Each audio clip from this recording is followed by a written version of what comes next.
بسم الله الرحمن الرحيم. أحييكم مطبخ أم خديجة. السلام عليكم ورحمة الله وبركاته. النهاردة أنا عيمة تعبانة يعلم بيا ربنا، بس أوردر ما أقدرش يعني أتأخر عنه خالص. قمت جبت لحمة مفرومة. النهاردة الأوردر بتاعنا إن شاء الله فتة بالخل والثوم باللحمة، ومكرونة بشاميل، وفطير باللحمة. اللهم بارك يا رب، اللهم بارك، اللهم بارك.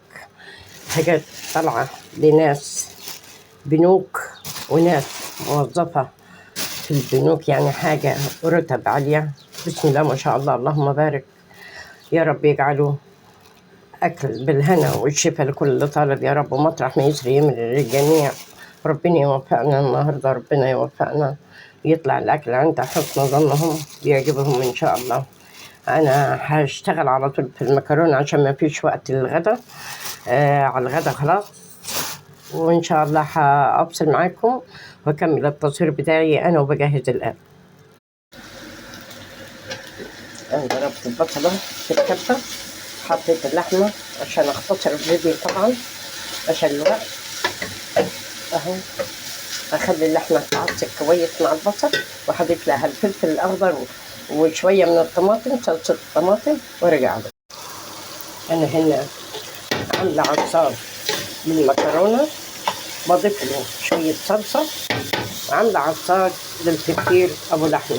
طبعا الفطير أبو لحمة مش هضيف ليه طماطم مقطعة ولا صلصة، أنا عايزاه لحمة مفرومة وبصل بنفس النكهة بتاعتها، وفلفل أخضر أو فلفل ألوان مع الفلفل الأسود والتوابل والكزبرة والكمون. مش بضيف أكتر من كده، فلفل أسود وكمون وكزبرة في أي عصار، وخاصة المكرونة مش بضيف لها إلا الفلفل الأسود وكزبرة، شوية كزبرة.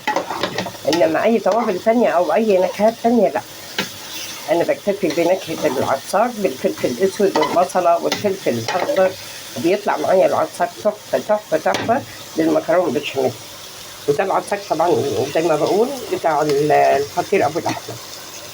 هجهز ده واجهز ده واوريكم الفرق.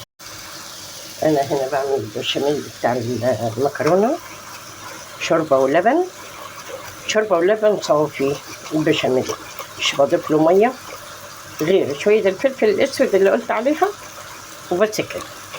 هستنى يبرد وهجهز صواني المكرونه.